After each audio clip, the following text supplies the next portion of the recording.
வணக்கம் தோழர்களே.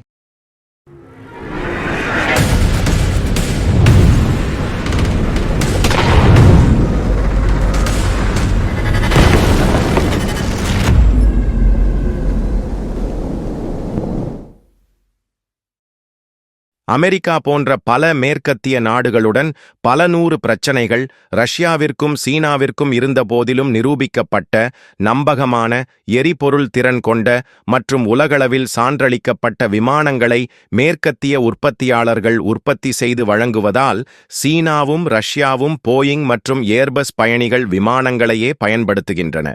குறிப்பாக சீன அதிபர் அரசு பயணங்களுக்கு சிறப்பாக மாற்றியமைக்கப்பட்ட போயிங் 747 ரக விமானத்தை பயன்படுத்துகிறார்.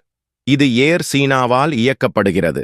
அதே நேரத்தில் ரஷ்யாவின் MC-21 மற்றும் சீனாவின் C919 ஆகிய இரண்டும் போயிங் 737 மற்றும் ஏர்பஸ் A320 வகைகளுக்கு மாற்றாக ஏர்பஸ் மற்றும் போயிங் ஆதிக்கத்தை உடைக்கவும் உள்நாட்டு விமானத்துறையை வலுப்படுத்துவதையும் இலக்காகக் கொண்ட நேரோ பாடி பயணிகள் ஜெட் விமானங்களாகும்.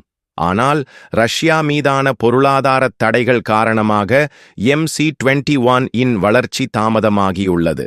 அதே நேரத்தில் சீனாவின் C919 பயணிகள் விமானங்கள் உள்நாட்டு சந்தையில் கவனம் செலுத்தப்பட்டு சீனாவின் விமானப் போக்குவரத்தை ஒழுங்குபடுத்தும் அரசாங்க அமைப்பான சிவில் ஏவியேஷன் நிர்வாகத்திடமிருந்து சான்றிதழ் பெற்று உள்நாட்டு விமான நிறுவனங்களுக்கு விநியோகிக்கப்பட்டு வருகிறது. மேலும் சர்வதேச சந்தைக்கு விரிவுபடுத்துவதை நோக்கமாகக் கொண்டுள்ளது. உண்மையில் ரஷ்யாவின் MC-21 மற்றும் சீனாவின் C919 ஆகிய இரண்டு பயணிகள் விமானங்களும் மேற்கத்திய விமான தயாரிப்புகளுக்கு சவாலாக இருக்கும் என எதிர்பார்க்கப்பட்டாலும் MC-21 ஆனது பொருளாதார தடைகள், மேற்கத்திய உதிரி பாகங்கள் மற்றும் சான்றிதழ் பிரச்சினைகளால் பாதிக்கப்பட்டுள்ளது. அதே சமயம் சீனா தனது C919 பயணிகள் விமானத்தின் உற்பத்தியை படிப்படியாக அதிகரித்து வருகிறது.